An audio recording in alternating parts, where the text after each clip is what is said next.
আশরায়ে মুবাশশারা 10 জন জান্নাতে সুসংবাদ প্রাপ্ত সাহাবায়ে কেরাম রাদিয়াল্লাহু তাআলা আনহুম আজমাইন, যে এক হাদিসে যাদেরকে জান্নাতের সুসংবাদ দেওয়া হয়েছে। এই আশরায়ে মুবাশশারা বলতে এই কথা বোঝানো হয়নি কিন্তু যে মাত্র 10 জনকে সুসংবাদ দেওয়া হয়েছে আর বাকি অন্যদেরকে দেওয়া হয়নি, বরং সাহাবায়ে কেরামদের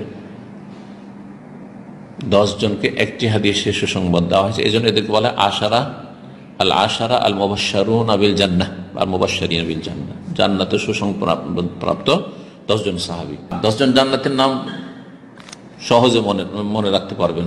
4 জন খলিফা হয়ে গেল, আবু বকর, ওমর, ওসমান, আলী, আর 2 সাদ, হ্যাঁ, সাদ বিন আবি ওয়াক্কাস আর সাঈদ ইবনে যায়েদ ইবনে আমর ইবনে নফল। সাঈদ ইবনে যায়েদ যে ওমর রাদিয়াল্লাহু তাআলা আনহুর ভগ্নিপতি, যার বাড়িতে যে গিয়ে মারধর করেছিলেন ওমর রাদিয়াল্লাহু তাআলা আনহু ইসলাম কবুল করার আগে। জি, তো কয়টা হইল? 6টা হয়ে গেল। আর তালহা বিন উবাইদুল্লাহ মনে রাখবেন, আর জুবাইর ইবনে আওয়াম, কয়জন হইল? 8 হয়ে গেল। আর কে? আব্দুর রহমান বিন আউফ। আর কে? আবু ওবাইদা ইবনুল জাররাহ। আমিনু হাযিহিল উম্মাহ। রাসূলুল্লাহ সাল্লাল্লাহু আলাইহি ওয়াসাল্লাম বলেছেন, লিকুল্লি উম্মাতিন আমিনুন, প্রত্যেক উম্মতের আমানতদার বিশ্বস্ত ব্যক্তি রয়েছেন, আর আমার উম্মতের আমিন বিশ্বস্ত বা আস্থাভাজন একমাত্র হচ্ছেন, সবাই আস্থাভাজন কিন্তু স্পেশাল একটা লাকাব উপাধি হচ্ছেন আবু ওবাইদা, জি, আমির ইবনে আল জাররাহ। তো এই 10 জন, জি। তারপরে 313 জন বদরে যারা উপস্থিত হয়েছে তাদেরকে জান্নাতের সুসংবাদ দেওয়া হয়েছে। আমালু মা শি'তুম কাদ গাফারতু লাকুম।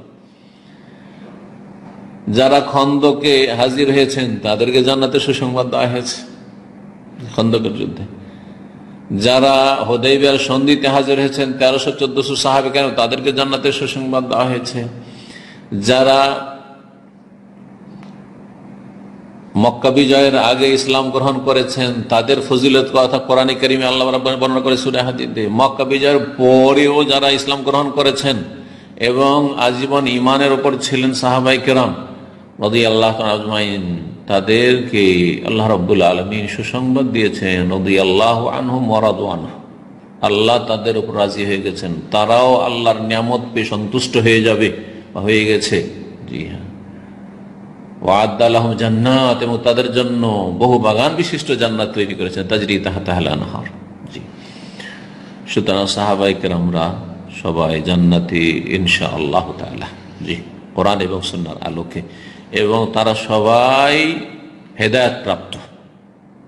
আহলে সুন্নাত ওয়াল জামাতের এই ক্ষেত্রে কোনো ইখতিলাফ নেই। একমাত্র সাহাবায়ে কেরামদের সাথে বিদ্বেষ রাখে রাফিজি শিয়ারা, আর সাহাবায়ে কেরামদের সম্পর্কে কেউ যদি কোন রকমের দোষ ত্রুটি আলোচনা করে, সমালোচনা করে, তাহলে শিয়া রাফিজিদের দোসর এবং তাদের মিত্র তারা, যদিও তারা আত্মগোপন করে আছে আহলে সুন্নাত বলে, কিন্তু তারা আহলে সুন্নাত নয়, আহলে বিদআত।